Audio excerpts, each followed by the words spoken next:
Oui, bande comme la diable, c'est la plupart de la mission de la jour pour jour, c'est fête de l'unité. On a sonné pour le Congo, le Sénégal, Tshisekedi wa Mulumba, Atikaka Mutunaï, on a vu au Congo. Nous avons le 1er février, le lot pour commémorer ensemble. Nous avons Congolais, tout le monde a vu au Amérique, en Asie, en Océanie, en Europe. En Amérique, tout le monde a vu pour commémorer ensemble les lois, il y a paix, il y a lutte, il y a combat, il y a vraie démocratie en Congo. Bande konanga ipo kana biso Congo uti musika. Papa Tshisekedi azali nani? Azali papa oyo ayebisaka eza mutu sese ko wende wazambanga un jour que makambo ko sala eza malamu te pour continuer na yote to kotambola pe elongo na yote politique mboka oyo ko sala eza malamu te. Ngai na poni nzela na ngai ya vérité ya kolobela peuple côté peuple azali oyo ko faire souffrir. Yango mokolo mwa lelo ena pesa bino information moko boyo tozala mueka na professeur Kasai batu bakufi na chefferie bakuba na professeur Kasai na poste misumba bokila botende na mboka oyo batu bakufi ba province de économie balé bomani ne bakwana na yumbi batende na banunu na mueka batu babomani batu bakufi na minduki na mueka batu bakolela tozabo na misumba na poste misumba na village bokila botende batu babomi batu zali regroupement maluku ne bakeka boma batu na poste misumba kuna na mueka na professeur Kasai to lingito yeba nani atindi batu bakufa nani abomisi batu kuna batu ya bakangi bango nani akobenga babimisa bango nani aza complice ya bakongole bakufaka na est batu bakokufa bakongole bakufika monasa kuna Kasai bakongole bakufi na yumbi batu bakobemisa bakongole tozoyeba bango te awa na Kinshasa directeur ya renseignement ya service ya renseignement ya Kabila awuti koloba awa ya ida batebele mais biso tozoyeba nzoto ya Armand Tungulu ezalaka wapi ndekwe nzoto ya Armand Tungulu eza wapi ko tatela zo kusenga yango tata Armand Tungulu age pusani alinga ye ba place bokunda mona na ye asa besoin mona corps ya mona na nzoto mona na ye awa Armand Tungulu famille ya ba compagnon ya ndeko Chebe ya Fidel Bazama ba yuti pe ko ya awa Fidel Bazama bazama ye batata na bango bakunda ye wapi aza wapi ndeko Kalev Fidel Bazana mwasi na bana na ba ye ba place tata na bango azali nani abomaye aza pe wapi so aza vie bakunda ye pe wapi tika ete bolanda sikoyo yo le boko za Tshisekedi olanda biso pona mbongo te olanda Tshisekedi pona mbongo te bota bilongi oyo ezalaki kuna na mausolée oyo bakomona elongi na ye lelo awa na image atokomi wapi te azalaka Tshisekedi te nakoloba boya oyo bakomona elongi na ye kuna te azalaka Tshisekedi te lelo toza bongo samedi le premier jour oyo bakonolera bamaboke bamakemba kuna na maluku bokendaka gratuitement boye bolanda bongo descente na biso kuna na mausolée na B50 Etienne Tshisekedi wa Mulumba bomona bilongi oyo ezalaki kuna descente na bana ko lopango sacrifice salemi makila etangi ebongiseli biso nzela mpo tokunda komba oyo ya jijotekeli biso bangonata baboko ndima mena tire ndimi ndana bandi mvula ekonoko nzoka makila ya engame ezopani epetola mboko ya bankoko isumbala misato bule Tshisekedi wa Mulumba mbala misato elombe tobatisio elombe ya mboka ya Congo le Congo toujours congolais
Tshisekedi wa Mulumba mbala misato elombe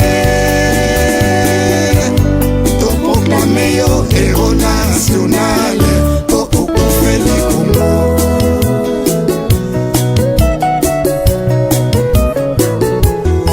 Tshisekedi oza elombe bana Kongo biso tokolonga ye. Tshisekedi oza elombe bana Kongo biso tokolonga ye. Bango na lokuta biso na verite pole pole to mwendo tutafika ye. Tshisekedi oza elombe bana Kongo biso tokolonga ye. Tshisekedi oza elombe bana Kongo biso tokolonga ye. Le vieux B50 baluka te mokongo akoba. Tshisekedi oza elombe bana Kongo biso tokolonga ye. Tshisekedi oza elombe bana Kongo biso tokolonga ye. Maloba mayo oyo tikelaki biso tokosalela yango à la lettre. Tshisekedi oza elombe. Pour la démocratie, la liberté du pouvoir, qui sont l'émanation du peuple, les mouvements combattants de l'idée. Luttons pour la démocratie, la liberté du pouvoir, qui sont l'émanation du peuple.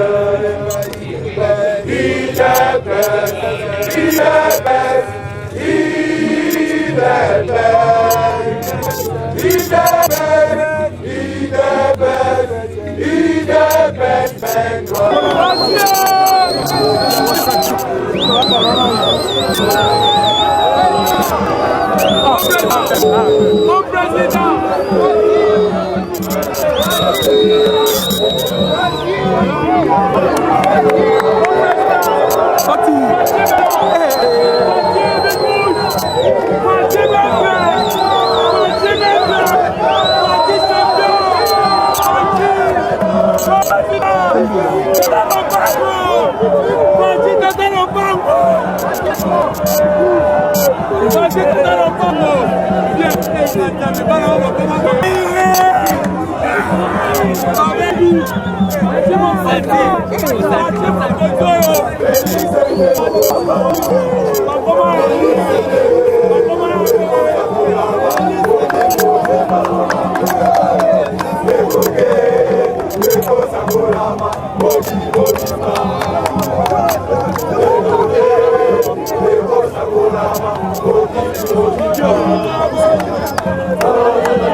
Avec l'expression de mes qualités respectives.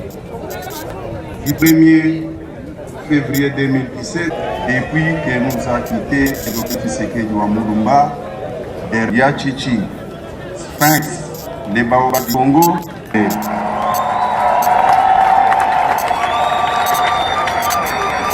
la vie pour la cause de notre pays et qui n'a pas menacé a véritablement été une bénédiction pour notre démocratie du Congo, notre pays, et a sacrifié sa vie.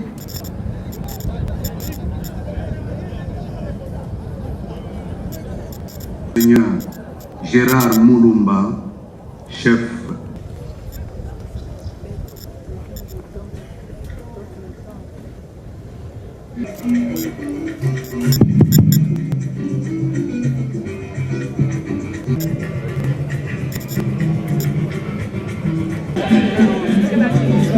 nationale.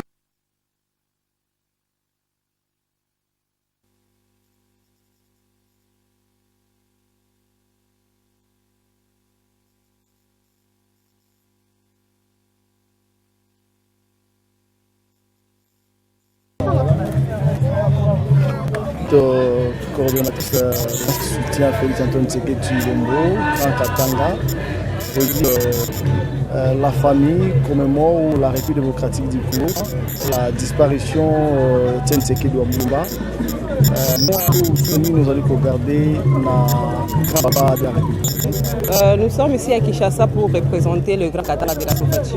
Aujourd'hui, c'est vraiment un grand jour. C'est vraiment un grand jour pour nous parce que nous rappelons Étienne Tshisekedi, le père de la démocratie.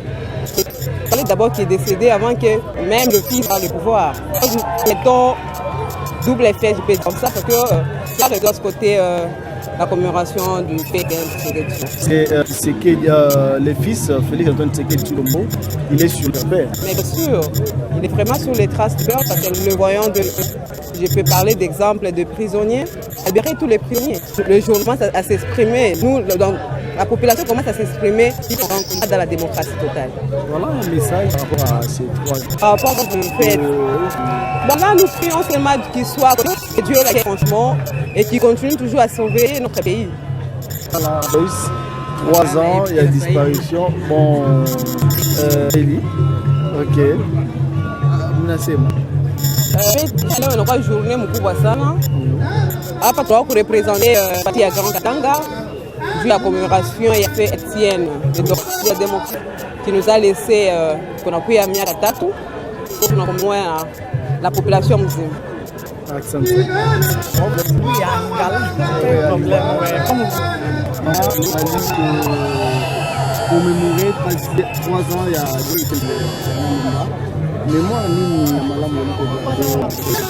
Merci beaucoup. Biso toye awa touti Grand Katanga Sofati à Grand Katanga ne toye ko représenter awa sali chargé en relations publiques toye justement ko la tepe ko sepela parce que tant ko les kaki maintenant to comme na temps ya ko sepela parce que papa akendaki akei mais azali parce que tozana mwa nae président Félix Tshisekedi Tshilombo en tout cas tozali wana to lobika ake toza toujours na sima nae. Est-ce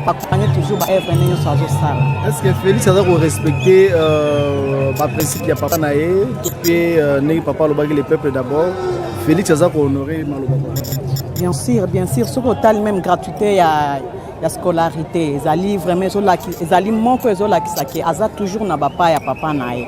Vraiment pour nawana ya koloba izate bozo mona bakande nge bazo sa ba réhabilité ango banzela biloko ebele donc il faut dire que il est toujours sur ses pas de son papa. Merci beaucoup. Merci madame.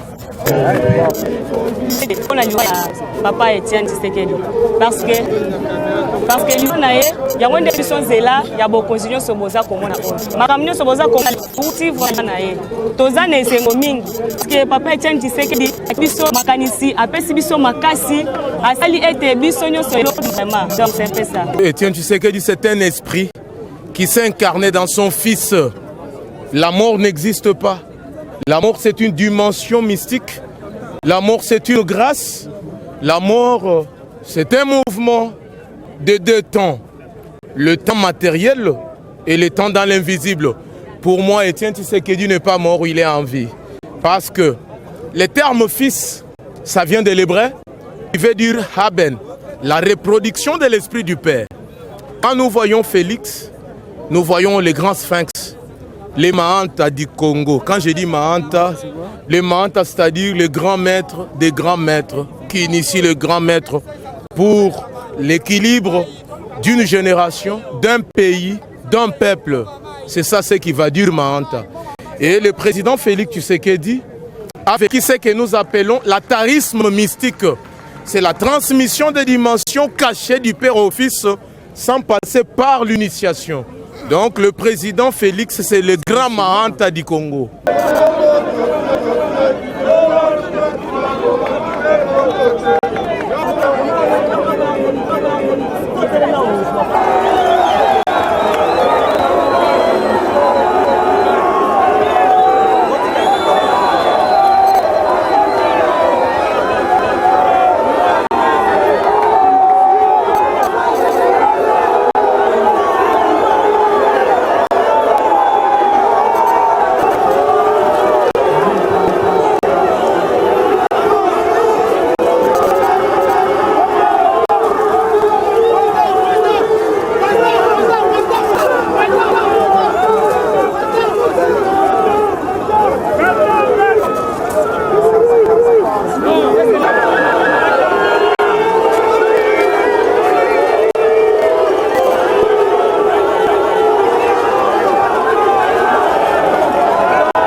nanga na selelelo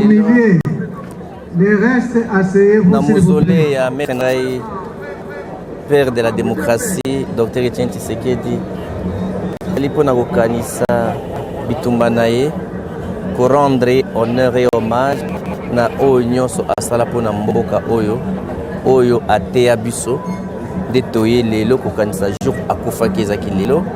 Et n'oubliez pas que jour akufaki nazaki prison et lelo naza libanda ifale na yakolela papa na ngai yango nde tokomaki mpona korendre honneur et hommage.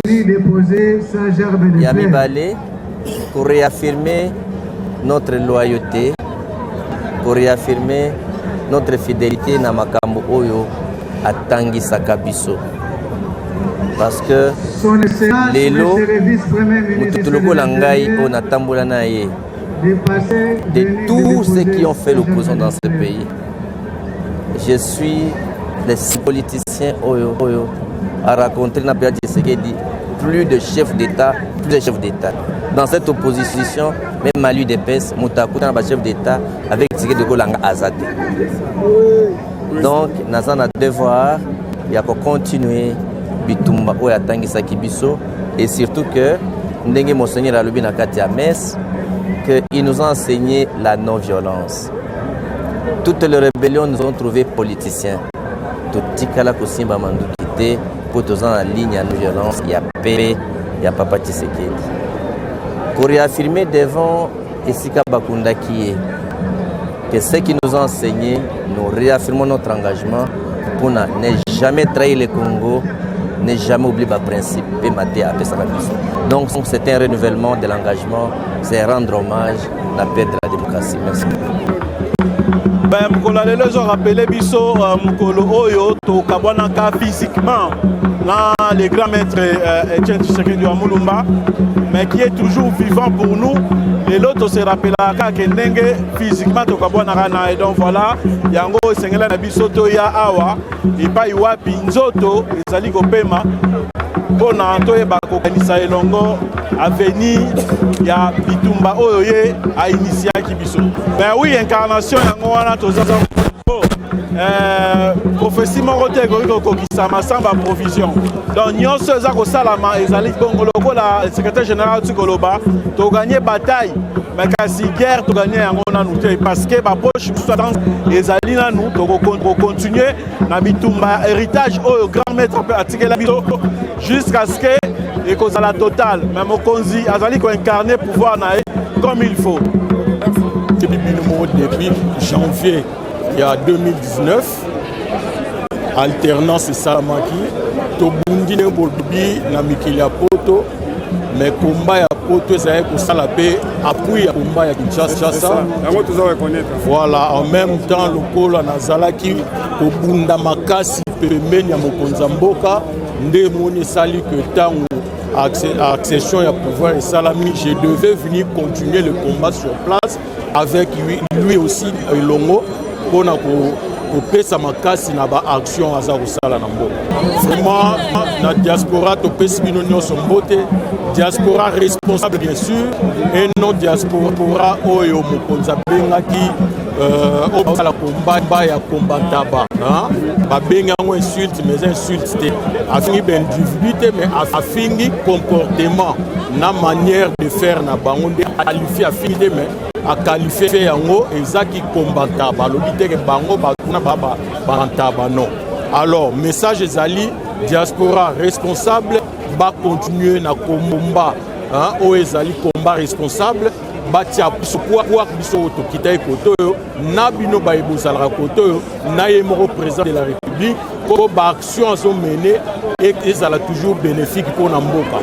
Même o balobi mambi ya dissolution batu babanga te soki bandeko na biso oyo baza pointé de doigt ba changer manière de faire na bango continuer prise la permanente et au sein de la dissolution mais ce qui va changer va continuer la vision va continuer la vision il y a bonheur à peuple congolais dissolution c'est vous à biso comme on a bien nous pour la biso to suki amo comme lelo mais to continuer toyeba et pas wapi ndeko na biso kulutu Fidel Bazama bakundaye Arma Tungulu azalaka wapi bakobela bandeko ya Mweka babengi au secours regroupement Maluku et Bomi batukwe na village Bokila Botende tozana Mweka Bokila Botende c'est la territoire ya Mweka regroupement Maluku c'est la territoire ya Mweka la province ya Kasai oyo zaka diriger pas ya mwana mboka die de premier batu babomani kuna tolingi toyeba